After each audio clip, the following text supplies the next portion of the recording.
Howdy, small patrons, and welcome to Mr. Dan's Real World.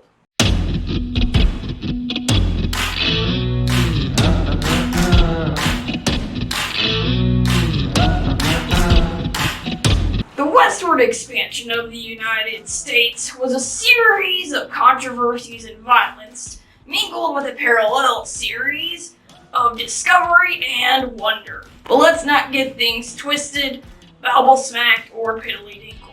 The Old West we know today is a glorified history portrayed through the lens of myth. And a fairy tale within that myth is that the West was purely made up of those of the Caucasian persuasion.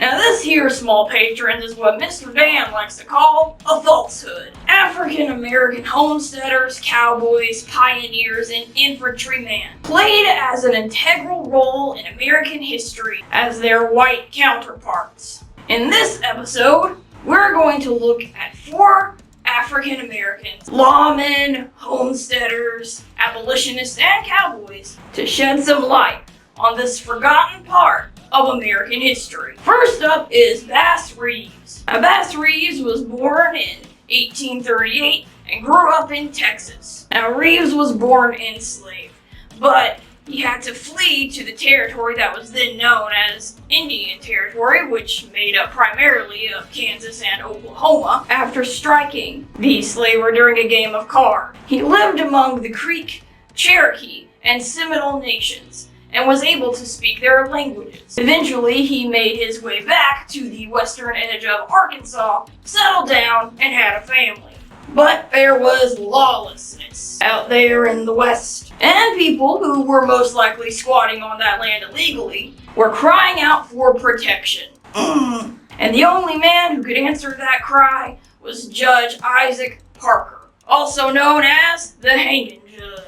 Judge Parker hired 200 U.S. Marshals to uphold the peace, and Bass Reeves was one of those marshals. He became one of the best U.S. Marshals in history. Reeves had a devotion to justice that was unmatched. Though he couldn't read, he would memorize the warrants read to him and go on the hunt. He often wore disguises and played tricks. He only fired his gun when his opponents forced his hand. He always saw his warrants through and always brought in the fugitives he was looking for. In fact, his reputation for always getting his man was so great that when the Bandit Queen, Belle Starr, found out that Reeves was looking for her, she turned herself in. Over his career as a U.S. Marshal, Reeves captured 3,000 outlaws, one of which was his own son, and only killed 14. As the West was being roped in by barbed wire, the need for U.S. Marshals came to a stall, and Bass Reeves was let go. But in 1907, nearly 70 years of age, Reeves joined the Muskogee City Police. During the 2 years he was on the force, it was said that no crimes were committed in his patrol area. Fun fact, Bass Reeves was an incredible shot. So much so that he often found himself banned from local turkey shoots, because he would always win. Mary Fields. The frontier was tough, but Mary Fields was tougher. Mary was born in 1832 on a plantation in Tennessee. After the Civil War and emancipation, she found herself a job as a chambermaid on the steamboat Robert E. Lee.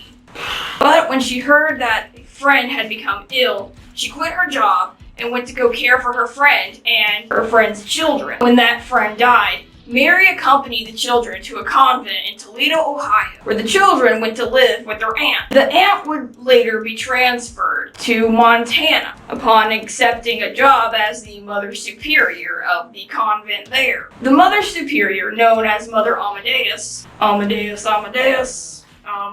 and Mary had become good friends. So when Mary heard that Mother Amadeus had become ill, she packed up and trucked it out to Montana to care for her.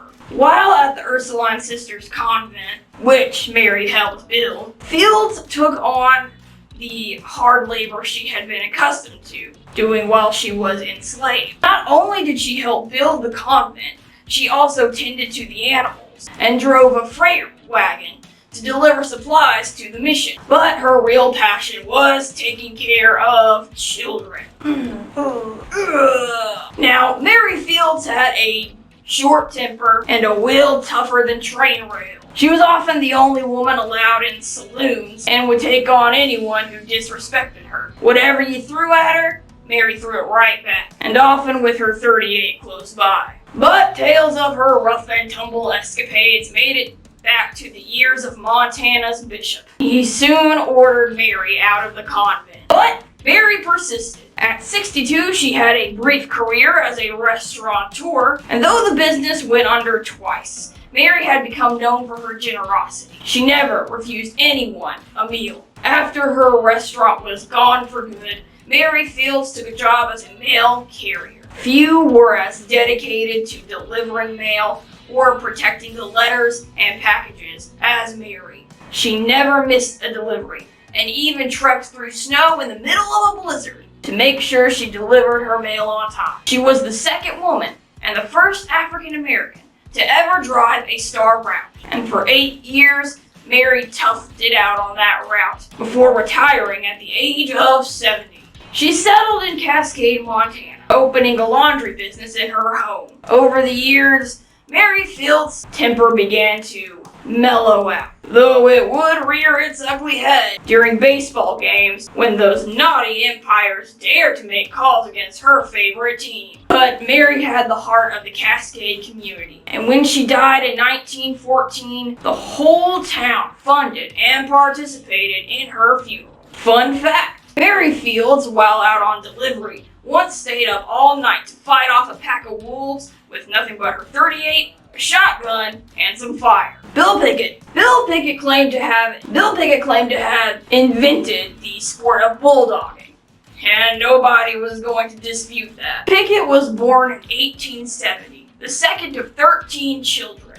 He attended school until 5th grade, after which he started to work as a ranch hand. At 18, he and his brothers started a horse breaking company and cowboy service company called Pickett Brothers Bustin' Broncos in Taylor, Texas. Mr. Dan doesn't really know when Bill Pickett invented bulldogging, but he can tell you what bulldogging is. Bulldogging. Noun, verb, gerund, the act of riding after a steer and leaping out of a saddle to grab the steer's horns in each hand and wrestling that sucker to the ground. Bill Pickett's bulldogging became a box office hit for rodeo and became one of the 7 major events at rodeos. Yet in many places, Pickett was not allowed to enter nor compete because of his race. In order to be allowed in rodeos, Pickett often had to lie about his race and would claim to be full-blooded Native American or Mexican in order to get in. Despite all this, Pickett persevered and did what he loved until 1932, when he died after sustaining head injuries from a horse kick. Pickett was the first African American inducted into the Cowboy Hall of Fame, and a bronze statue of him bulldogging was erected in his honor. Fun fact, Bill Pickett was a bit of a movie star. He appeared in 2 films, The Bulldogger and The Crimson Skull. Mary E. Pleasant. Westward expansion didn't mean the Old West was free from bigotry, nor the evils of slavery. Mining districts were notorious for favoring exclusion of any African American. Even California was not exempt from racial discrimination. Laws that were enacted or completely took away the right to justice or basic rights for African Americans were popping up everywhere. Civil rights campaigns quickly flared up. Now, we don't know much about Mary Pleasant, and she probably wanted it that way. We do know that at some point during her childhood, she was sent to live with a Quaker family on Nantucket Island. Though she didn't receive an education under that family, she didn't let that stop her from becoming wildly successful. In 1833, Mary married James Henry Smith of Boston, a successful business contractor and fierce abolitionist. The funds he acquired through his business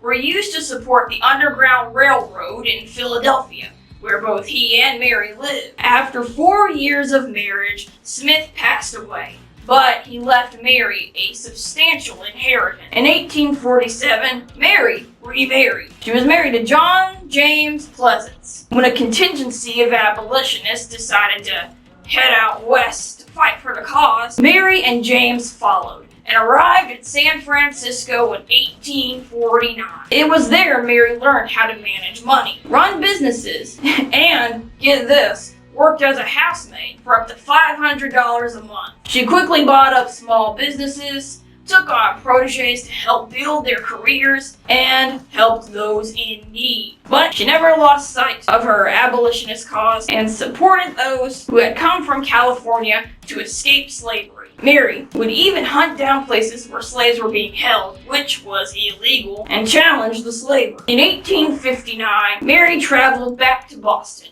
to hear more of John Brown's proposed slave insurrection. She even donated $30,000 to his cause. When the insurrection failed, Mary hightailed it back to California and continued to fight against racial discrimination, like laws prohibiting African Americans to testify in court. She was known as a shrewd businesswoman, with her net worth remaining unknown. Pleasant died in 1904. Inscribed on her tombstone is Mother of the Civil Rights Movement in California and friend to John Brown. Fun fact, the last part of what was written on her tombstone is actually significant. On top of providing financial aid to the proposed insurrection, Mary also helped spread the word among other African Americans. There was even letters about it, and letters to John Brown with her initials on them. The only reason why Mary wasn't caught was because the M on her first initial was misread as a W. Now, I know what you're thinking, small patrons. If the Old West was more diverse than we thought, how come we're not seeing this adequately represented in